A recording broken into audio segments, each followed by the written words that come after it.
interviewing Kent Garrett again, but without the radio station. You're back in the States, Right, but no right, radio broadcast for a while. right. What's going on with that? Well, the radio station is, I mean, they're still going on, and they have a protocol for you to, wash your hands and wipe all the control board down after each broadcast. So they're still going on. But what happened with me is that we were in Turks and Caicos in the West Indies, British West Indies, for about 10 days. We were going to stay 12 days, but we ended up leaving 2 days earlier because the island, the coronavirus hit the island. They had about, 2 days ago, they had about, I think, five suspected cases and one definite case that a tourist had. And when we had gone down there, there'd been no coronavirus at all. And our thinking was that since we were in such a hot climate, maybe it wouldn't get down there. So we had to scurry back. And in coming back, we were on a ferry and on the plane, with people that were kind of unknowns. And so we decided to take the self-imposed 14-day 14-day quarantine. So the show, the 801, will go back on air on April 6th, Monday. Okay, but now tell us about getting out and back to the States, because the State Department put out something just a few days ago that if you're in a foreign country, you're American, get back right away, or you're going to have to stay put. So did you just make the deadline or what? Yeah, we just made the deadline, especially in Turks and Caicos, where they were going to close the airports the next day. So today's Tuesday, and yesterday they closed the airports. So we realized that if we stayed, we wouldn't be able to get out. And they were going to close the airports for 21 days. And I think in those 21 days, they would do a major cleaning of the airport and that sort of thing. So we decided that we better get out of there.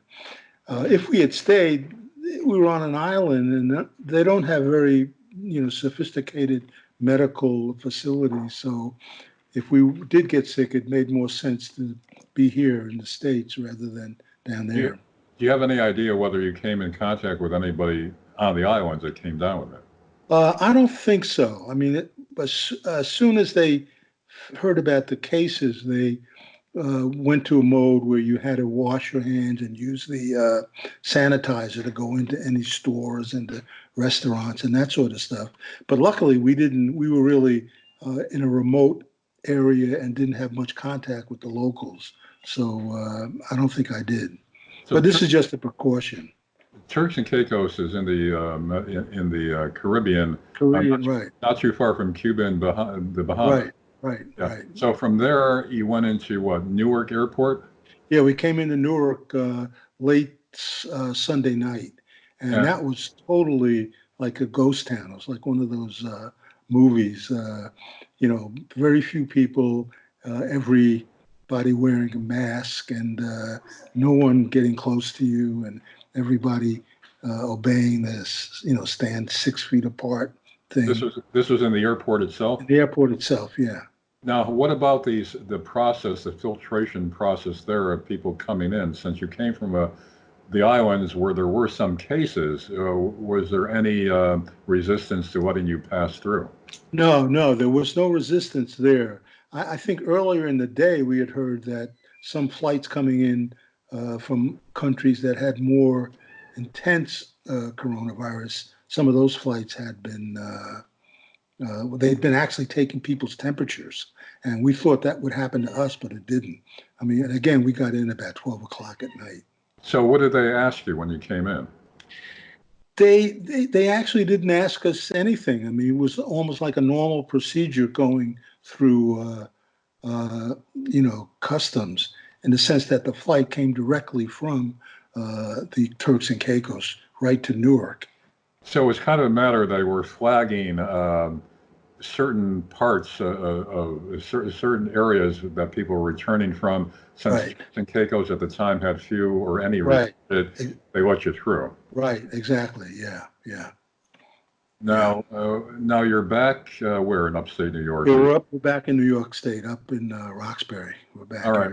What's the situation up there? Well, there actually, when we drove in Sunday night, I mean, we didn't pass any cars on the road, and up here, everybody's pretty much staying in shelter, staying at home. Very few cars on the road. The liquor stores and some of the other stores are delivering, and so it's pretty much uh, obeying what Cuomo has been saying about staying. Not don't go out unless you have to. Now, you're saying that there's some debate on social media in your area about whether downstaters should be coming to their vacation homes or their second homes up in your area, upstate.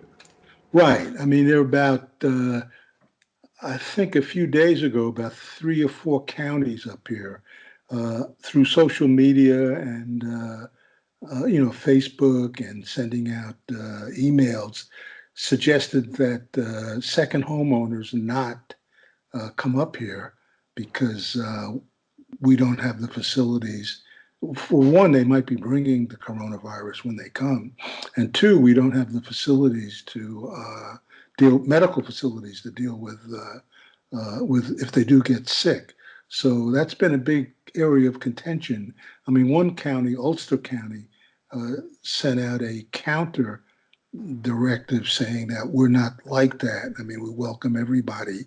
And it is a dilemma because we want the people to come up here for Delaware County to spend their money, and they do pay property taxes and that sort of thing. So I think it's a real moral dilemma.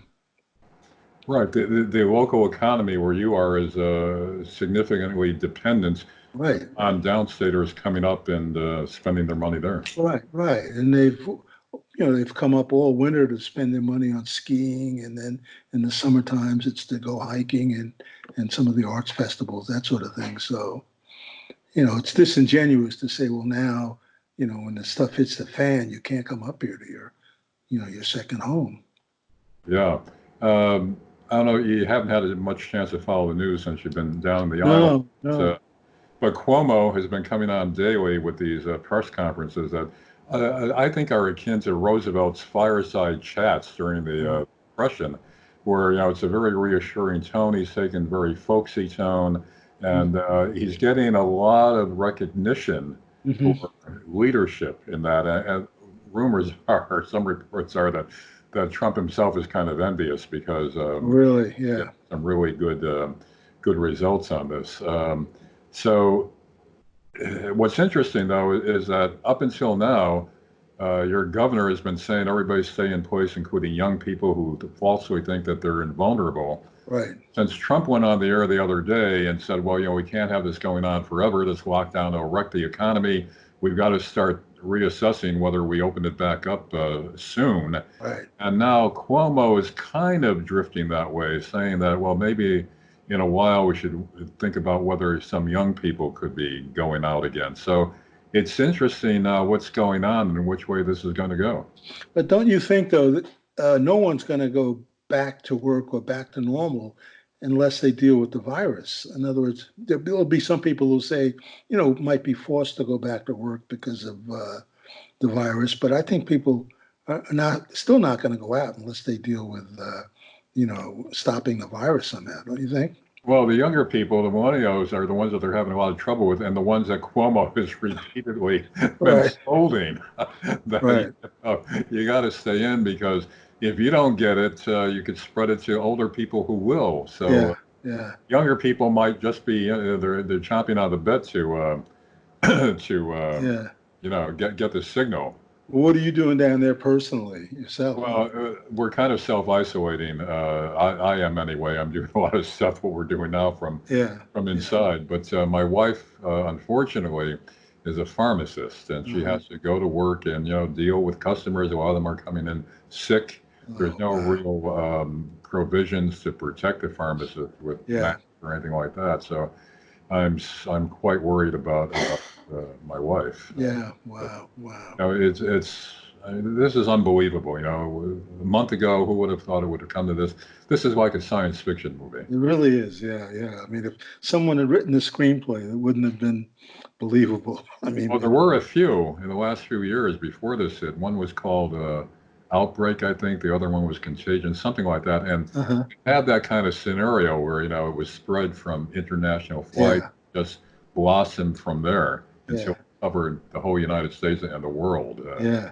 I mean, do you think Cuomo is sort of setting himself up as a potential Democratic presidential nomination in Crossed case? my mind because I'm thinking these fireside chats that he's doing will be used for Yeah. his commercials, leadership in a time of crisis, and he's Right. really connecting with the public.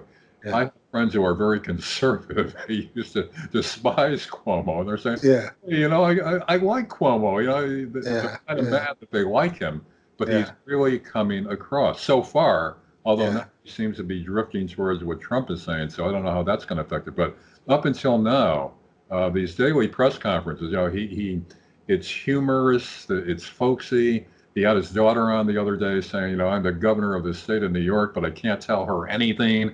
And young people, should obey. Yeah. Yeah. So, he has a common touch like Roosevelt did back in the 30s, Yeah. even more so now because the New York accent and, the Right. expression, Right. he's Right. really coming across. So, yeah, I think whether he's doing it consciously or not, this puts him in good stead if Yeah. Sure. he decides to run for president. Yeah.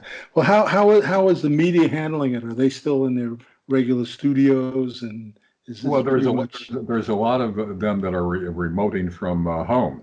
Uh, Uh-huh. Even some of the mainstream networks, they've had crews come in and set up like mini sets in their homes. Mhm. Others are doing it. You can see from their living rooms, I see. Yeah. even some of the Wall Street people are doing that. The Wall Street reports, you can see that they're in their own homes doing it. And with the technology today, as we're using it, it works pretty well. Yeah. Yeah. That's good. Yeah. All right. So, All right, Ken. Well, stay safe, all stay right, and we'll talk isolated, again, and and we'll see you definitely on April 6th that's the target date of when you'll be back at the when we're back radio at the station. radio station. Yeah. All Yeah. right, Ken. All Thanks right. for being Take with care. us. Bye bye. See ya.